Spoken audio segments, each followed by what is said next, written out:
সম্পূর্ণ ভিন্ন স্বাদে রুই মাছের কোরমা একটু অন্যরকম হলেও খেতে কিন্তু দুর্দান্ত লাগে। গরম গরম ভাতের সাথে সবার কিন্তু মন কেড়ে নেবে। ফার্স্টে কয়েক পিস মাছে 1 চামচ পরিমাণে নুন ও 1 চামচ সাদা তেল দিয়ে মাছটা ম্যারিনেট করে নেব।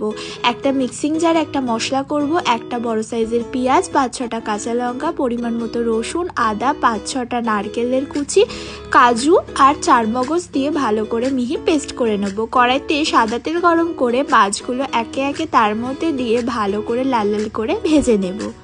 মাছটা ভালোভাবে ভাজা হয়ে গেলে তুলে নেওয়ার পরে ওই তেলের মধ্যে একটা তেজপাতা, কয়েকটা গোটা গরম মশলা ফোড়ন দিয়ে একটু নাড়াচাড়া করে বেটে রাখা মশলাটা তার মধ্যে দিয়ে ভালো করে কষিয়ে নেব। মশলার কাঁচা গন্ধ চলে গেলে তার মধ্যে পরিমাণ মতো নুন, চিনি, 1/2 চামচ পরিমাণে কাশ্মীরি লঙ্কার গুঁড়ো, পরিমাণ মতো জিরের গুঁড়ো, একটা কাঁচা লঙ্কা চেরা দিয়ে মশলাটা ভালো করে কষাবো।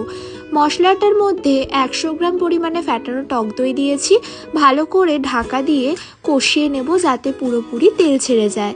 এই রকম পুরোপুরি তেল ছেড়ে গেলে তার মধ্যে 1 চামচ পরিমাণে গুঁড়ো দুধের ব্যবহার করেছি। আবারও নাড়াচাড়া করে পরিমাণ মতো জল দিয়েছি। একটু ঝালটা ফুটে উঠলেই তার মধ্যে মাছগুলো একে একে দিয়ে দেবো। পরিমাণ মতো গুঁড়ো গরম মশলা ছড়িয়ে নাড়াচাড়া করে সার্ভ করো গরম গরম ভাতের সাথে রুই মাছের কোরমা। কেমন লাগলো রেসিপিটা অবশ্যই জানিও। ভালো লাগলে একটা লাইক, শেয়ার, কমেন্ট করতে কিন্তু ভুলো না। Thank you.